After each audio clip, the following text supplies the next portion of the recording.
Assalamualaikum guys. Hari ni kita nak buat satu video, nak buat hotel kungfu guys.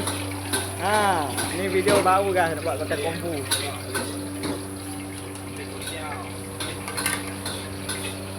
Ni dah masukkan bahan dia guys. Oh ni hotel.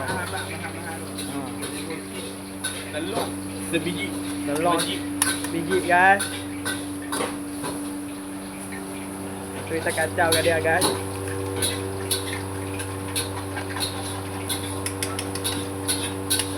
Minyak kena panas.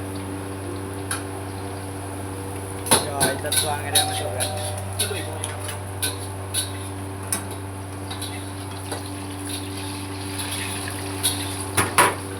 Cara nak goreng hotel bagi dia crispy.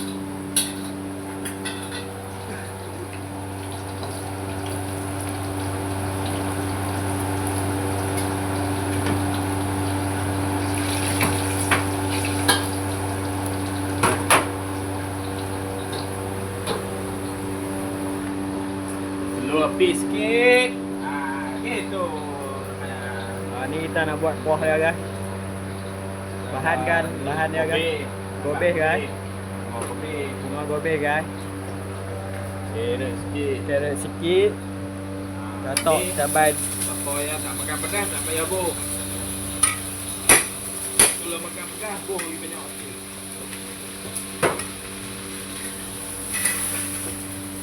Kita pakai kailan, tak pakai sawi. Isi ayam sikit. Betul sikit untuk korang makan.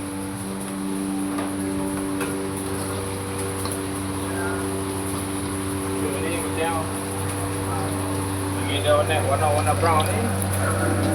Rasa ni dia crispy dah lah ni.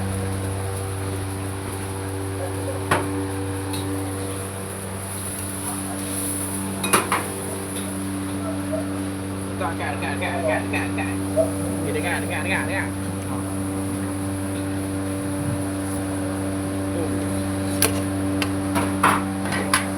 Ni hotel telur kita goreng dia guys.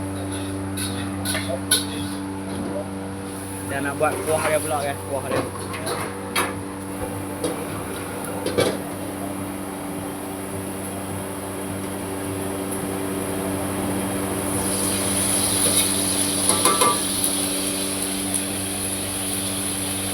Bawang putih 2 biji kita katok guys.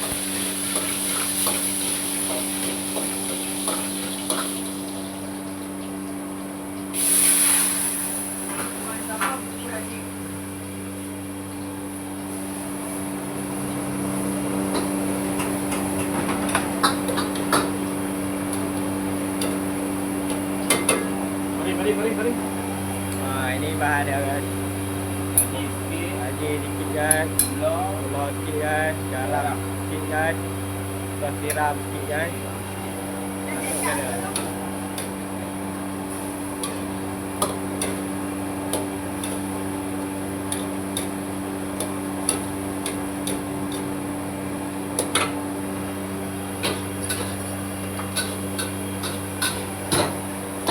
Kita masak lah. Masak dulu guys. Dah. Ngam. Dah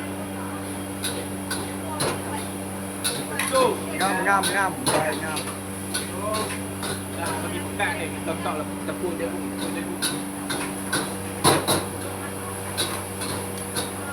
Ini. Ya, betul-betul ni makan kumpul ni ya.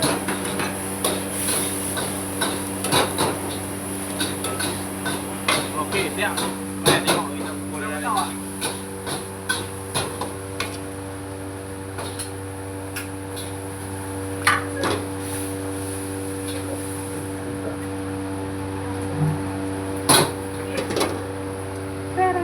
Siap guys.